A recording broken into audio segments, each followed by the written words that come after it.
মূলত আজকের আক্রমণটা হয়েছেই হচ্ছে নির্বাচনকে বানচাল করে দেওয়ার জন্য। সুতরাং এই নির্বাচন অবশ্যই হতে হবে এবং সেটা 12 তারিখেই হতে হবে, এবং যারা নির্বাচন বানচাল করতে চায় তাদেরকে আমাদের রুখে দিতে হবে। আমরা কোনোভাবেই এই নির্বাচনকে বানচাল করতে দিব না, কারণ বাংলাদেশের জন্য এই নির্বাচন অত্যন্ত গুরুত্বপূর্ণ। প্রিয় ভাইয়েরা, সেই সাথে আমরা আপনাদেরকে স্পষ্ট করে যে জিনিসটা জানাতে চাই সেটা হচ্ছে শহীদ ওসমান হাদির হত্যার যেই তদন্ত, সেটা জাতিসংঘের অধীনেই হইতে হবে।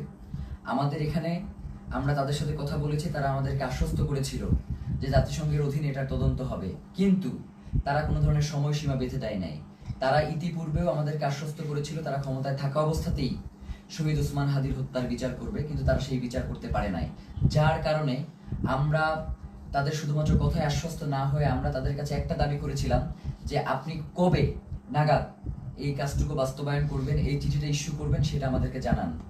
এখন রাষ্ট্রের কাছে যদি আমাদের এতটুকু দাবি জানানোর অধিকার না থাকে, তাহলে তো বাংলাদেশ বলে কোনো রাষ্ট্র এই মুহূর্তে সাস্টেইন করবার কথা না।